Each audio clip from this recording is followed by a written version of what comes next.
Islamabad civil courts पर 3 मार्च 2014 को दहशतगर्दों के हमले के दौरान कीमती जानों की हिफाजत करते हुए एडवोकेट राय अजहर हुसैन के जिस्म में 7 गोलियां पैवस्त हुईं। ये उनकी दहशतगर्दों के खिलाफ शुजाअत, बहादुरी और जमामर्दी से मज़ाहमत करने की कहानी है।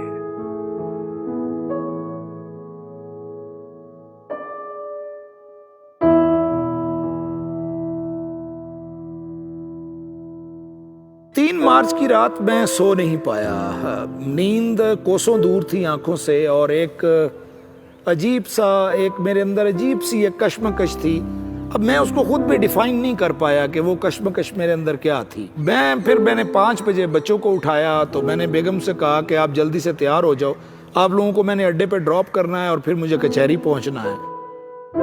जब मैं उसको ड्रॉप करके बैठा तो अब खुदा हाफिज कह रहा हूँ तो बेगम मुझे कहती हैं कि ये आपको हर वक्त इतनी जल्दी क्यों पड़ी रहती है, क्यों इतनी जल्दी आपने हमारी सीटें बुक करवा दी। आप हम आराम से हमारी 8-9 बजे की करवाते थे, आप 8-9 बजे करवाते तक हम तसल्ली से हम चले जाते।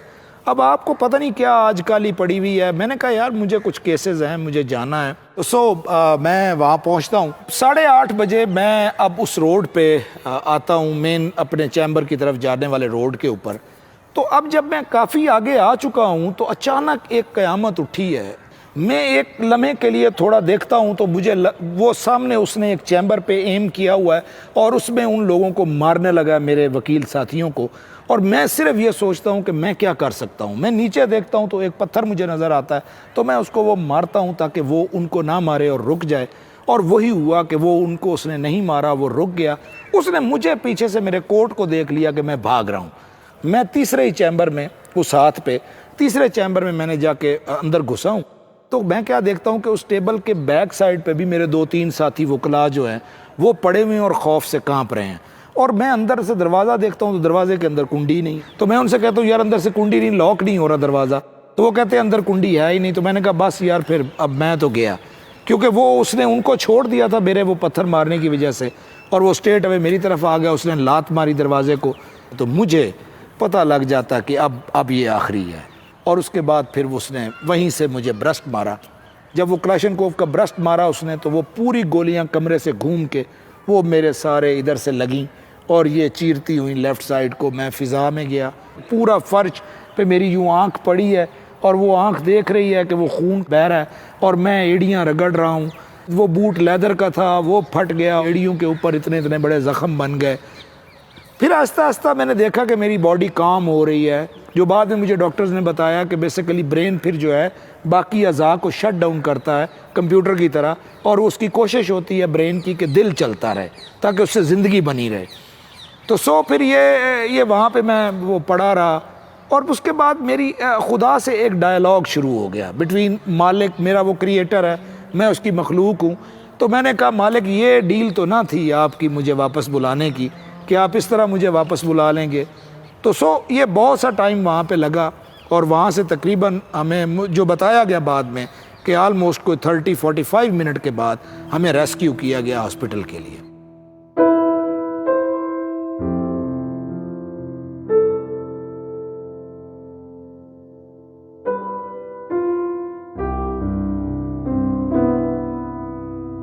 टीवी ऑन किया तो जैसे ही खबर आई कि राय अजहर साहब और जो हैं वो उनका इंतकाल हो गया है, तो इनकी वालदा खड़ी थीं और भी उनके भाई खड़े थे और भतीजे खड़े थे।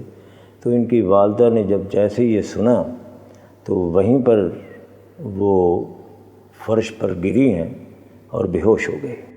वो सुने तो मैं तो बेहोश हो के तले गिर गई। मैं आखे मैं बस मर गई, मैं मर जावा, मेरा पुत्र न मरे।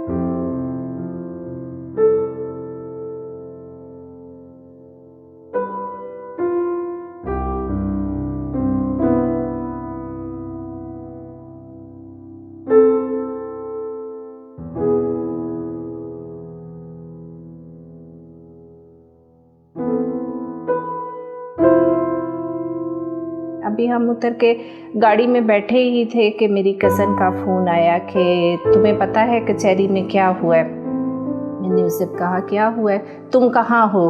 मैंने कहा मैं अभी फैसलाबाद पहुंची, तुम्हें कुछ नहीं पता? मैंने कहा क्या कह रही हो?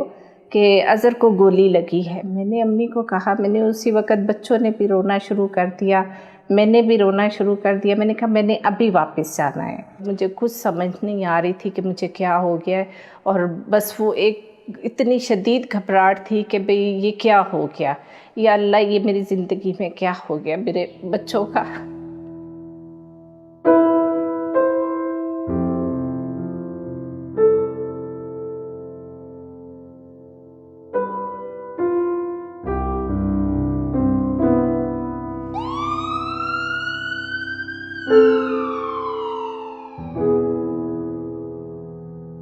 इनकी जो लेफ़्ट चेस्ट थी उस पे बुलेट्स थी, और देख के हमें एकदम तो ये समझ नहीं आई कि कहाँ से शुरू करें और क्या करें, क्योंकि सारा बुरा हाल था उनका।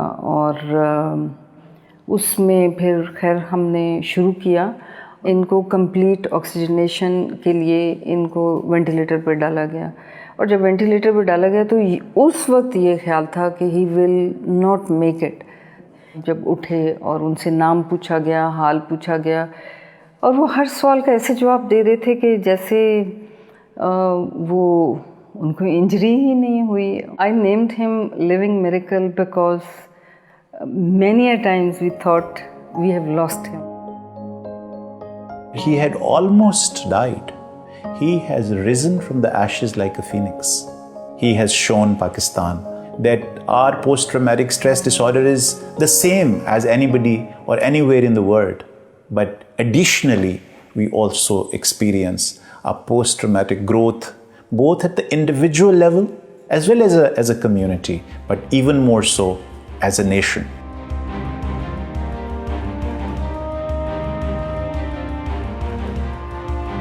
ग्रेड कम आ गया, खुदकुशी ना कर ले। अब्बा ने मोटरसाइकिल नहीं लेके दी, यार खुदकुशी ना कर ले। आज जी ना बोली फलानी 3 सिगरेटें ना पी ले।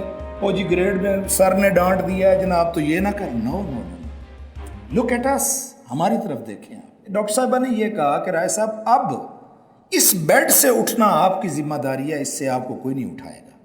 ये अब हिम्मत आपने करनी है। खुदा ने अपने हिस्से का काम कर दिया, उस मालिक ने आपको जिंदगी देनी थी वो लौटा दी। अब इधर से हिम्मत आपने करनी है। अगर अब आप पड़े रहे तो आप सारी ज़िंदगी पड़े रहेंगे, आपको उठना पड़ेगा। ऐसी जो कहानियाँ, जिस कहानी को मैंने आज बताया है, इन स्टूडेंट्स के साथ शेयर किया है, ये कहानियाँ अब आनी चाहिए, इनको बाहर आना चाहिए, इससे ताकि स्टूडेंट्स को पता चले कि जो ये टेररिज्म की लहर है या ये जो दहशतगर्दी के ऐसे वाक़यात के नतीजे में जो लोग सफ़र करते हैं, उनकी ज़िंदगियाँ फिर कितनी तल्ख़ हो जाती हैं। मैंने यहाँ पर्सनली आके बहुत अच्छा फ़ील किया, इन लोगों से मिल के, इनके सवालात लेके, इनको कोशिश की कि मैं इनसे कोई ऐसी बात ना करूँ जो किताबी हो, बल्कि मैंने हमेशा यही बात इनसे की कि जो प्रैक्टिकल हो।